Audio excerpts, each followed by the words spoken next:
நவகிரகத்துல சூரிய பகவான் தான் அதிபதி. அதுக்கு அடுத்தது சந்திர பகவான். சந்திரன் முடிஞ்ச செவ்வாய். செவ்வாய் அதுக்கு அடுத்தது புதன்.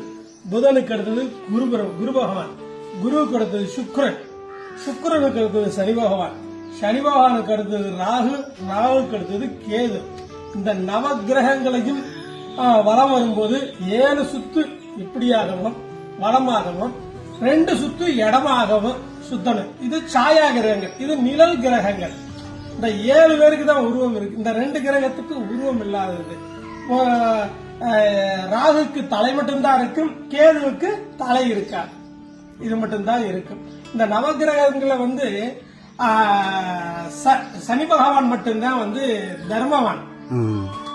அவரு எந்த பலன் கொடுக்கறதா இருந்தாலும் சரி, நல்லதாகட்டும் கெட்டதாகட்டும், எது கொடுக்கறதா இருந்தாலும் அவரு சிறப்பா செய்வார். கண்டிப்பா சிறப்பா செய்வார். ஏன்னு கேட்டீங்கன்னா, நல்லது செஞ்சா நல்லது, கெட்டது செஞ்சா கெட்டது. அப்ப எப்ப வரும்னு கேட்டீங்கன்னா, அந்த 7.5 சனின்னு சொல்லுவாங்க பாத்தீங்களா, அந்த காலகட்டத்துல ஒவ்வொரு ராசிக்கு 2.5 வருஷம் 2.5 வருஷம் 2.5 வருஷம்னு போவாங்க.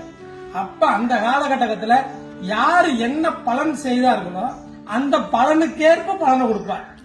இவருடைய குருநாதர் யாருன்னு கேட்டீங்கன்னா காலபைரவர், மகா காலபைரவர். இந்த காலபைரவரை கும்பிட்டா இவருடைய தாக்கங்கள் கம்மியாகும்னு சொல்லுவாங்க. கண்டிப்பா. இதுதான் விஷயம். தேங்க்யூ சாமி, தேங்க்யூ சாமி.